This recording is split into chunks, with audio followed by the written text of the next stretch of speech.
आप देख रहे हैं आज की ताजा खबर। मैं हूं आपके साथ जसप्रीत कौर। काशी के लोगों के लिए आज बड़ा दिन है। पीएम मोदी आज करोड़ों की विकास परियोजनाओं की शुरुआत करने वाले हैं। पीएम आज वाराणसी को करीब 2100 करोड़ की सौगात देंगे। पीएम 870 करोड़ की लागत से निर्मित 22 विकास परियोजनाओं का उद्घाटन और शिलान्यास करेंगे। इसके अलावा वो 525 करोड़ की 5 परियोजनाओं का भी शिलान्यास करेंगे। ये योजना शहरी विकास, ग्रामीण अर्थव्यवस्था, स्वास्थ्य, शिक्षा, सड़क निर्माण और पर्यटन से जुड़ी हुई है। पीएम मोदी दोपहर करीब 12 बजे वाराणसी पहुंच रहे हैं। पिछले 10 दिनों में पीएम का ये दूसरा काशी दौरा है।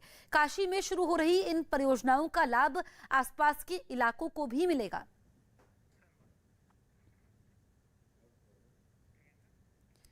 पीएम नरेंद्र मोदी वाराणसी के करख्याओं में अमूल दूध प्लांट की आधारशिला रखेंगे।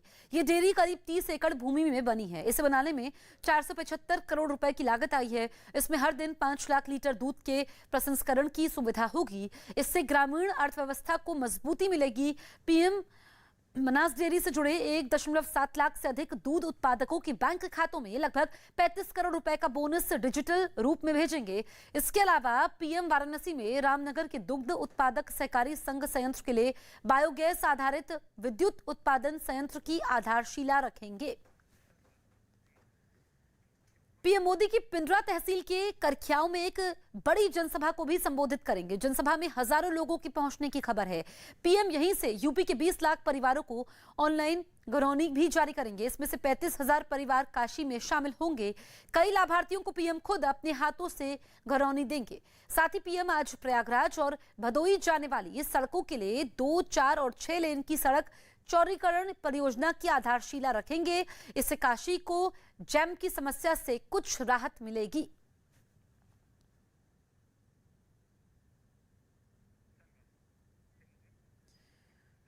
पीएम मोदी का पिछले 16 दिनों में यूपी का ये 5वां दौरा है। दिसंबर महीने में ही पीएम गोरखपुर, काशी, शाहजहांपुर, प्रयागराज जैसे बड़े शहरों में उनका कार्यक्रम हुआ। तो इससे पहले नवंबर महीने में पीएम सुल्तानपुर, बुंदेलखंड, लखनऊ, गौतम बुद्ध नगर का दौरा कर चुके हैं, जिसमें कई शिलान्यास शामिल हैं। तो कई बड़ी परियोजनाओं का उद्घाटन भी है, जिसमें काशी विश्वनाथ कॉरिडोर, पूर्वांचल एक्सप्रेसवे मुख्य हैं। वहीं जेवर इंटरनेशनल एयरपोर्ट और गंगा एक्सप्रेसवे का इसी बीच शिलान्यास भी किया गया।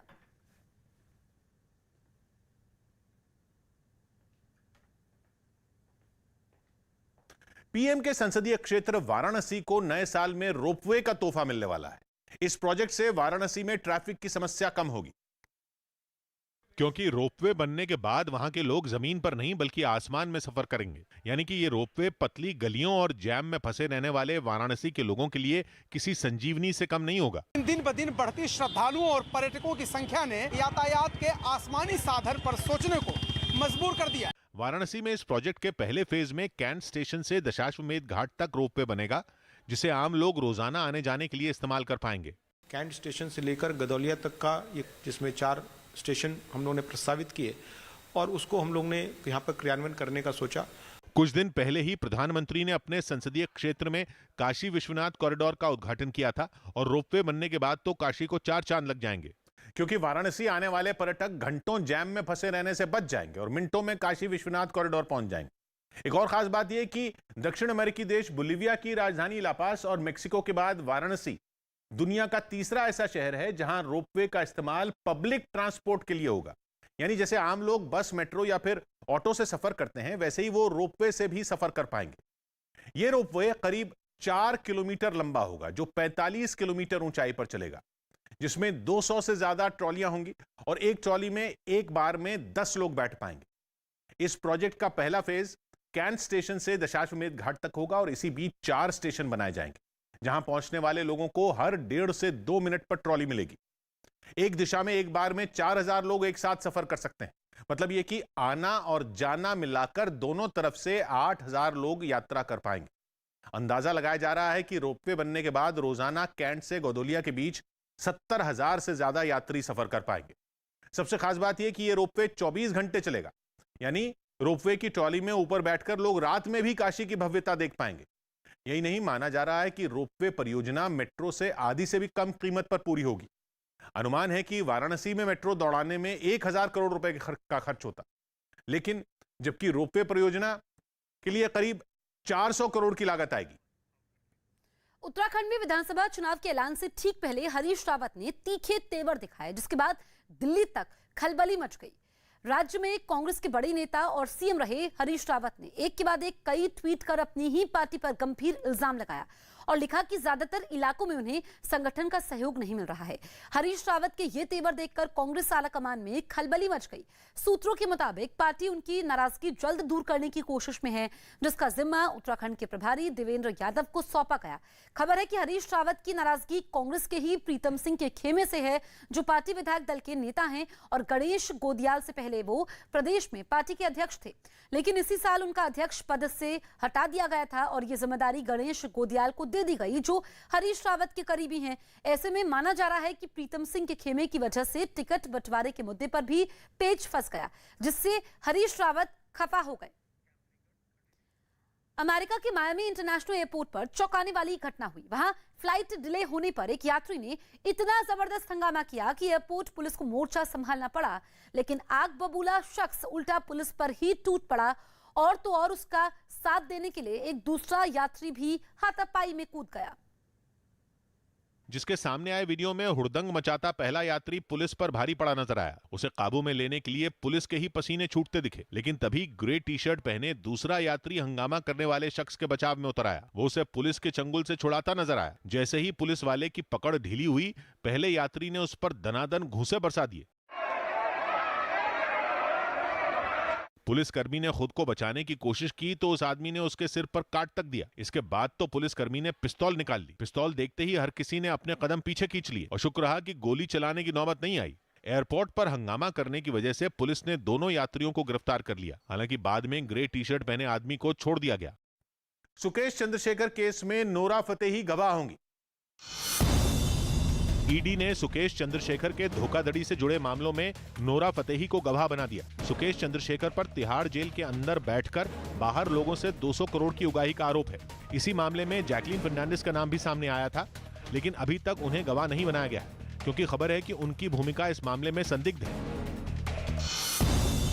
म्यांमार में यांगोन इलाके की एक खदान में जमीन खिसकने से एक आदमी की मौत हो गई, जबकि 70 लोग लापता हो गए। साथ ही इस हादसे में 25 से ज्यादा घायलों का अस्पताल में इलाज जारी है। केंद्र सरकार ने 2022 के लिए नारियल का न्यूनतम समर्थन मूल्य बढ़ाने का ऐलान किया। प्रधानमंत्री मोदी की अगुवाई में हुई कैबिनेट की बैठक में इसे 10,600 रुपए प्रति क्विंटल से 11,000 रुपए कर दिया गया। पश्चिम बंगाल के नादिया में एक बोर्डिंग स्कूल के 29 छात्रों की कोरोना रिपोर्ट पॉजिटिव आई। लड़कियों की शादी की उम्र बढ़ाकर 21 करने से जुड़ा कानून बनने से पहले ही हरियाणा के मेवात में बेटियों की शादी करने की होड़ लग गई। एक दिन पहले ये बिल लोकसभा में पेश हुआ था, जिसकी खबर लगते ही मेवात में मां बाप अपनी बेटियों की शादी आनन फानन में करने लगे। 6 महीने बाद करनी थी, जो वो हमने पहले ही इसलिए करी थी कि कभी ऐसे हो जावे तो हमें और अटकना पड़ जाएगा। मुस्लिम धर्मगुरु भी खुलकर सरकार के इस फैसले का विरोध करते दिखे। किसी भी एंगल से ये दुरुस्त नहीं है, ये फैसला हुकूमत का बेहतर नहीं है।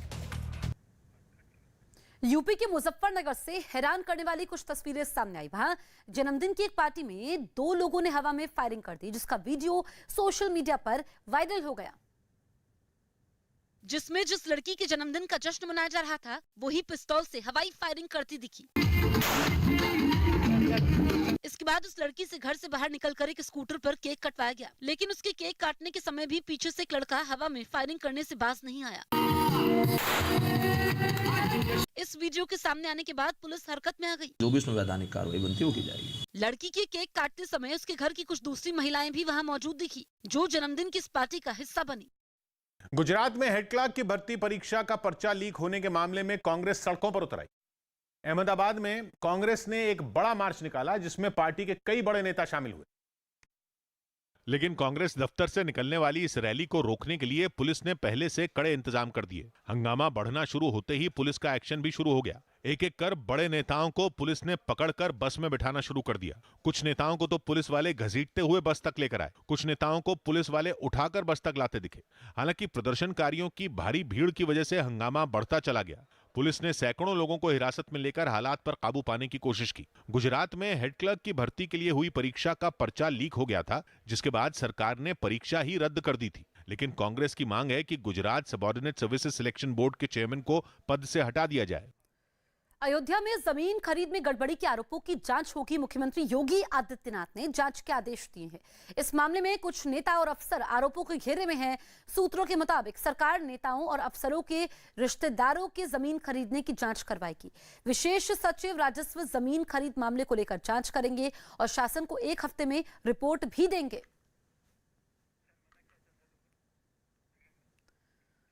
शिवराज सिंह चौहान ने कोरोना वैक्सीनेशन सेंटर का दौरा किया। भोपाल में सीएम शिवराज सिंह चौहान ने एक कोरोना वैक्सीनेशन सेंटर का दौरा किया और लोगों को टीका लगवाने के लिए प्रेरित किया। राज्य सरकार ने वहां वैक्सीनेशन पर महाअभियान चलाया है ताकि ओमिक्रॉन के खतरे के बीच ज्यादा से ज्यादा लोगों को टीका लगाया जा सके। मेरी अपील है, मेरा निवेदन है कि आप असावधान ना रहें। यूपी के मऊ में समाजवादी पार्टी के कुछ नेताओं ने प्रदर्शन किया और पार्टी प्रवक्ता राजीव राय के घर पर हुई इनकम टैक्स विभाग की छापेमारी पर नाराजगी जताई। राजीव राय का पीड़न बंद करो। जम्मू में स्वास्थ्य विभाग और पुलिस ने ओमिक्रॉन के खतरे पर लोगों को जागरूक किया। इसके तहत पुलिस वालों ने भीड़ वाले इलाकों में लोगों से मास्क लगाने और एक दूसरे से जरूरी दूरी बनाए रखने की अपील की। यूपी चुनाव से पहले पुलिस को एक बड़ी कामयाबी मिली। पुलिस ने दिल्ली के पास गाजियाबाद में एक अवैध हथियार फैक्ट्री पर छापा मारा और 5 आरोपियों को गिरफ्तार कर लिया। वीवीआईपी लोगों की सुरक्षा में अब सीआरपीएफ की 32 महिला कमांडो को भी शामिल किया जाएगा। इन सभी की ट्रेनिंग पूरी हो चुकी है और अब जल्द इनकी तैनाती कर दी जाएगी। 32 लेडी कमांडो को तैयार किया गया है। आने वाले वक्त में कई और भी ऐसी लेडी कमांडो को इन वीवीआईपी की सुरक्षा व्यवस्था में तैनात किया जा सकता है। पश्चिम बंगाल के मालदा में बांग्लादेशी तस्करों के खिलाफ बीएसएफ को एक बड़ी कामयाबी मिली। जानकारी के मुताबिक नवादा इलाके में अंतर्राष्ट्रीय सीमा पर 15 से 20 तस्करों की हरकत भारतीय सीमा में दिखाई दी, जो अपने साथ फेंसिडिल नाम के कफ सिरप की बड़ी खेप तस्करी करके ले जा रहे थे, जिसका इस्तेमाल नशे के लिए किया जाता है। इसकी भनक लगते ही ड्यूटी पर तैनात बीएसएफ जवानों ने तस्करों को रुकने के लिए कहा, लेकिन इन बांग्लादेशी तस्करों ने बीएसएफ जवानों पर धारदार हथियारों से हमला कर दिया, जिसके बाद जवाबी कार्रवाई में एक तस्कर मारा गया और बाकी अंधेरे का फायदा उठाकर भाग खड़े हुए। बीएसएफ ने दावा किया कि इस मुठभेड़ के बाद चलाए गए सर्च ऑपरेशन में एक मोबाइल, 2 धारदार हथियार और फेंसिडिल कफ सिरप की 197 बोतलें बरामद की गई, जिसकी इस समय बांग्लादेश में भारी कमी बताई गई है और ये वो दवा है जिसे भारत से तस्करी के जरिए बांग्लादेश भेजने की कोशिश थी, लेकिन सुरक्षा बल ने नाकाम कर दिया। अखिलेश यादव की पत्नी को कोरोना हो गया। समाजवादी पार्टी के नेता अखिलेश यादव की पत्नी डिंपल और उनकी बेटी की कोरोना रिपोर्ट पॉजिटिव आई। इसके बाद एहतियातन ये दोनों घर पर सबसे अलग हो गई। यूपी चुनाव के बीच प्रियंका गांधी ने अपने बच्चों के इंस्टाग्राम अकाउंट हैक होने का आरोप लगाया, जिस पर बीजेपी भड़क गई। हालांकि सूत्रों के मुताबिक केंद्र सरकार इस मामले को गंभीरता से ले रही है। ना तो प्रमाण है और ना उस प्रकार के बच्चों को अकाउंट हैक कराने का कोई मतलब है। एक दिन पहले कांग्रेस महासचिव प्रियंका गांधी ने बीजेपी पर उनके बच्चों के इंस्टाग्राम अकाउंट हैक करने का इल्जाम लगाया था। मेरे बच्चों के इंस्टाग्राम के अकाउंट भी हैक कर रहे हैं, तो सरकार के पास और कुछ काम नहीं है क्या? उत्तराखंड के सीएम पुष्कर सिंह धामी ने टिहरी गढ़वाल के घनसाली में कई परियोजनाओं का उद्घाटन और शिलान्यास किया। दिल्ली के बुराड़ी में एक वर्कशॉप में आग लगने से 3 लोग झुलस गए। हालांकि फिर वहां पहुंची दमकल की गाड़ियों ने तुरंत आग को बुझा दिया। बताया गया कि इस वर्कशॉप में सीएनजी गाड़ियों की जांच होती है। समाजवादी पार्टी के नेता अखिलेश यादव और आरएलडी नेता जयंत चौधरी दोपहर में अलीगढ़ में एक साथ फिर रैली करेंगे। यूपी में अगले साल की शुरुआत में विधानसभा चुनाव होने हैं और इन दोनों दलों के बीच पहले ही गठबंधन हो चुका है। तमिलनाडु के मदुरई में एक इमारत का कुछ हिस्सा ढह गया, जिससे एक सिपाही की मौत हो गई। यूपी के सीएम योगी आदित्यनाथ ने सोनभद्र में एक मेडिकल कॉलेज का शिलान्यास किया। साथ ही वहां कई परियोजनाओं का उद्घाटन भी किया गया। आपके सोनभद्र जिले में भी एक नया मेडिकल कॉलेज बन रहा है। झारखंड के लोहरदगा में 50 किलो विस्फोटक बरामद किया गया। दावा है कि इस विस्फोटक को नक्सलियों तक पहुंचाया जाना था। यूपी के बाराबंकी में सरकारी राशन की दुकान से मिले चावल में प्लास्टिक के चावल मिले होने का आरोप लगाते हुए लोगों ने हंगामा खड़ा कर दिया। लोगों ने बताया कि इस चावल को पकाने पर चिपचिपा पदार्थ निकल रहा है। इसके बाद लोगों ने इन चावलों को खाने से मना कर दिया। पकान खाएं तो प्लास्टिक के चावल निकले सब। लोगों की शिकायत पर प्रशासन ने इसे गंभीरता से लिया और मामले की जांच का भरोसा दिया। इसको जांच किया जाएगा, इसको वापस किया जाएगा इतने बुरों को, ये तो गलत चीज है। अकाली दल के नेता बिक्रम सिंह मजीठिया के खिलाफ ड्रग्स मामले में एफआईआर दर्ज होने के बाद पंजाब पुलिस ने उनकी तलाश तेज कर दी और मजीठिया के ठिकानों पर छापेमारी के बाद उनके खिलाफ लुकआउट नोटिस भी जारी किया गया। ऐसा पंजाब पुलिस के अनुरोध पर केंद्रीय गृह मंत्रालय ने किया, जिसका मकसद उन्हें देश छोड़कर भागने से रोकना है।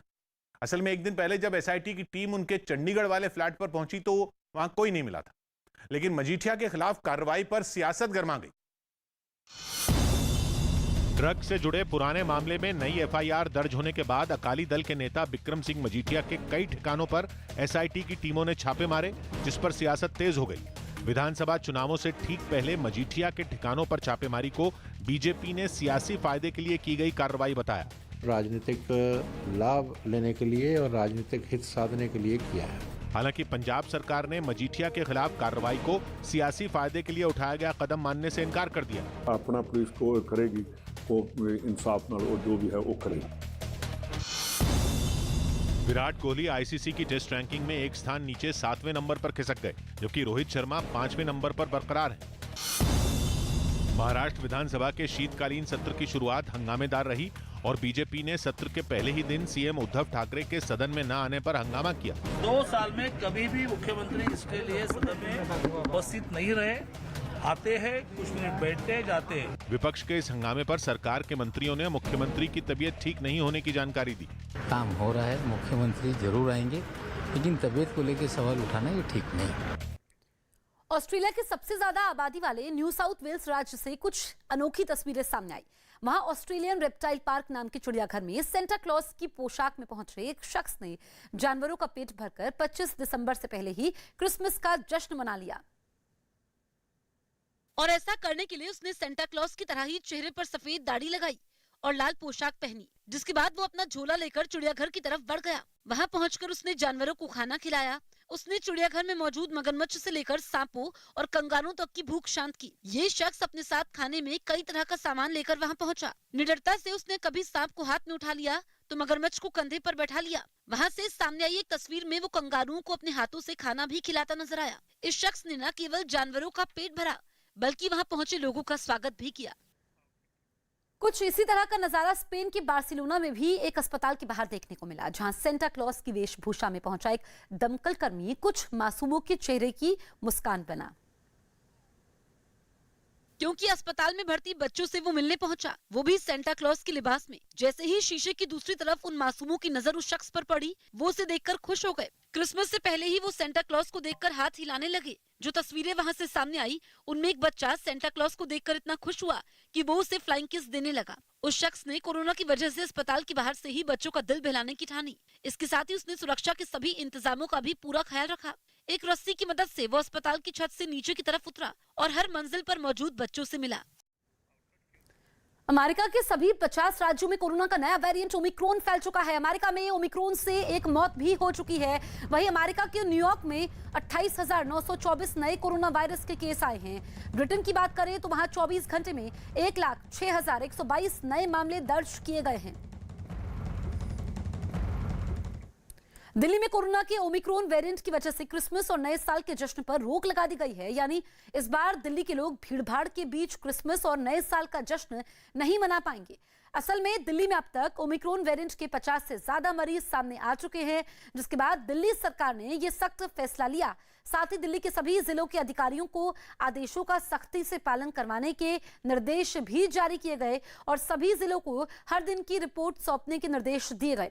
कोरोना के नए खतरे से निपटने के लिए दिल्ली के होटल, रेस्टोरेंट, बार और सभी ऑडिटोरियम को 50% क्षमता के साथ चलाने का फैसला किया गया। इसके अलावा किसी भी शादी समारोह में 200 से ज्यादा लोग शामिल नहीं हो पाएंगे।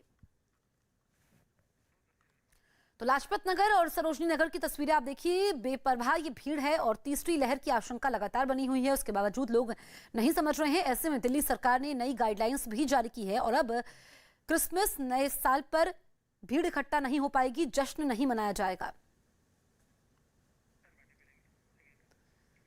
कोरोना की संभावित तीसरी लहर से निपटने की तैयारियों का जायजा लेने के लिए सीएम केजरीवाल आज मीटिंग करेंगे। कोरोना के ओमिक्रॉन वेरिएंट को लेकर सीएम केजरीवाल तैयारियों का जायजा भी लेंगे।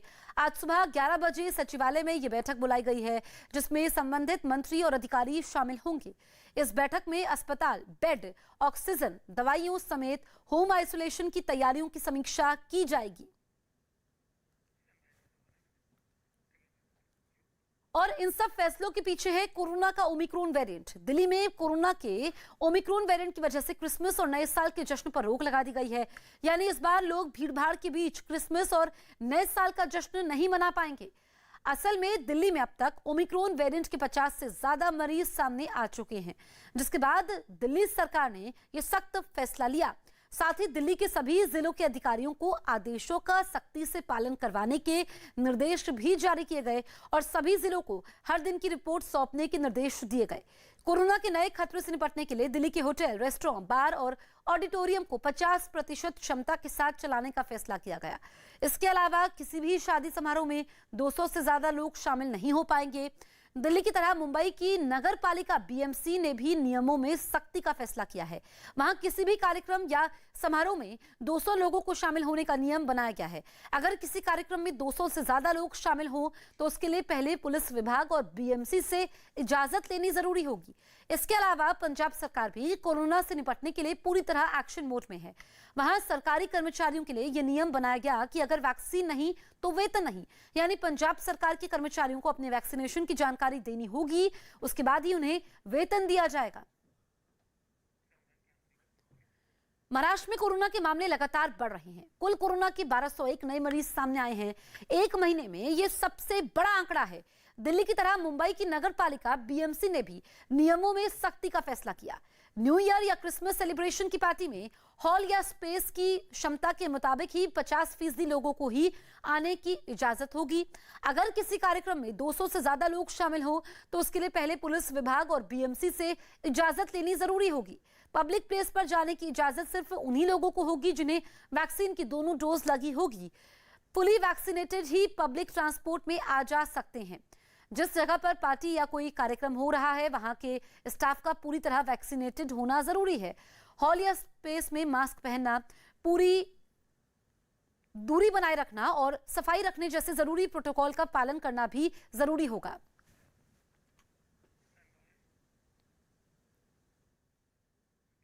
ओमिक्रॉन के बढ़ते मामलों के बीच पंजाब सरकार भी कोरोना से निपटने के लिए पूरी तरह से एक्शन मोड में आ गई है। वहां सरकारी कर्मचारियों के लिए यह नियम बनाया गया कि अगर वैक्सीन नहीं तो वेतन नहीं, यानी पंजाब सरकार के कर्मचारियों को अपने वैक्सीनेशन की जानकारी देनी होगी, उसके बाद ही उन्हें वेतन दिया जाएगा।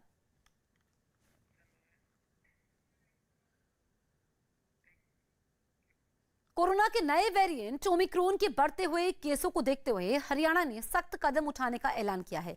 ओमिक्रॉन और कोरोना की तीसरी लहर से बचाने के लिए हरियाणा सरकार ने नई गाइडलाइंस जारी की है। कोरोना वैक्सीन की दोनों डोज न लेने वाले व्यक्तियों को हरियाणा में 1 जनवरी से सार्वजनिक स्थानों पर एंट्री नहीं मिलेगी। कई तरह के प्रतिबंध लगाने वाला हरियाणा पहला राज्य बन गया है। हरियाणा के करनाल में ओमिक्रॉन का पहला मामला सामने आया है। 1 जनवरी 2022 से जिस व्यक्ति ने कोविड की दोनों वैक्सीनेशन की डोज नहीं ले रखी होगी उसको मैरिज पैलेस, रेस्टोरेंट, होटल,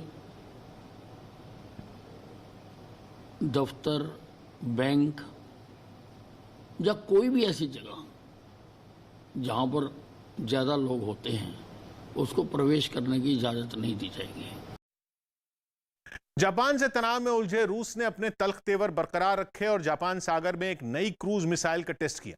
सबसे पहले इस महीने की शुरुआत में जापान के पास मिसाइल सिस्टम तैनात करना, फिर पिछले हफ्ते जापान सागर में ही एक एंटी सबमरीन मिसाइल का टेस्ट करना और अब क्रूज मिसाइल का परीक्षण। रूस लगातार इस इलाके में अपनी ताकत की नुमाइश कर रहा है। जिसकी सामने आई तस्वीरों में रूस की कालिबर क्रूज मिसाइल एक पनडुब्बी से लॉन्च होती नजर आई। आधुनिक मिसाइल के टेस्ट लॉन्च के लिए रूस ने अपनी सबसे नई डीजल इलेक्ट्रिक पनडुब्बी को जरिया बनाया और जैसे ही वो समंदर की गहराई में पहुंची, नौसेना के जवानों ने मोर्चा संभाल लिया। इशारा मिलते ही मिसाइल पनडुब्बी से निकल गई और अंतरिक्ष में जाते किसी रॉकेट की तरह एक सीध में उड़ती दिखी।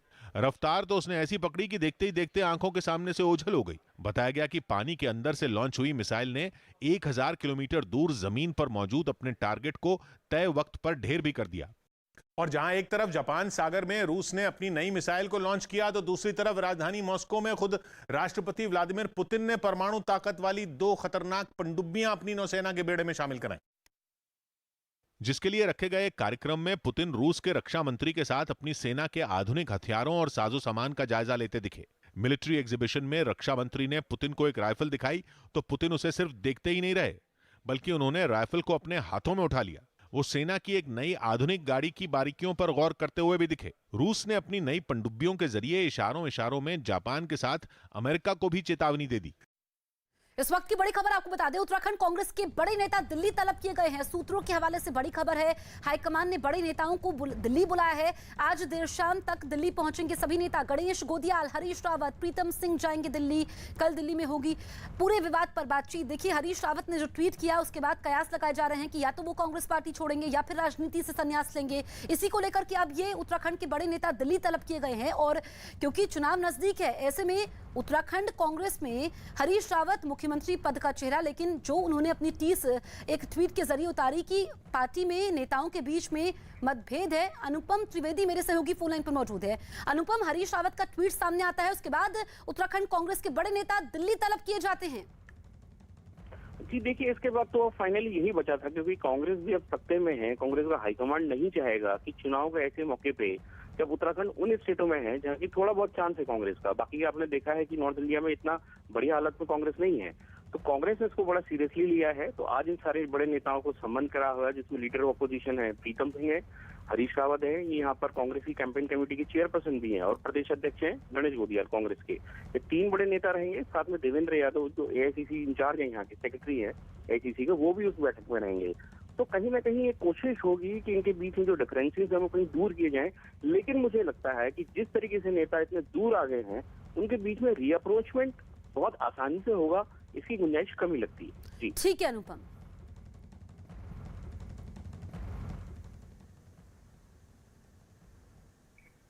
करीब 3 महीने पहले दिल्ली की रोहिणी कोर्ट में हुई गैंगस्टर गोगी की हत्या के मामले में कई चौंकाने वाली बातें सामने आई।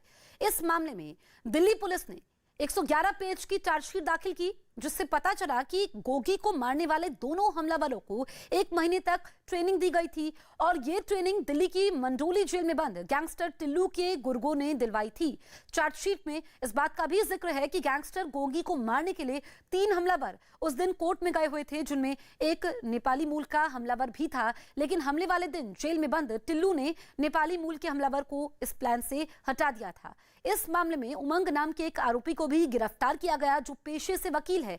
आरोप है कि उमंग ने ही दोनों हमलावरों को कोर्ट तक पहुंचाया, हथियार भी कोर्ट के अंदर वहीं लेकर गया था। असल में 24 सितंबर को दिल्ली की रोहिणी कोर्ट में दिन दहाड़े फायरिंग कर गैंगस्टर गोगी की हत्या कर दी गई थी।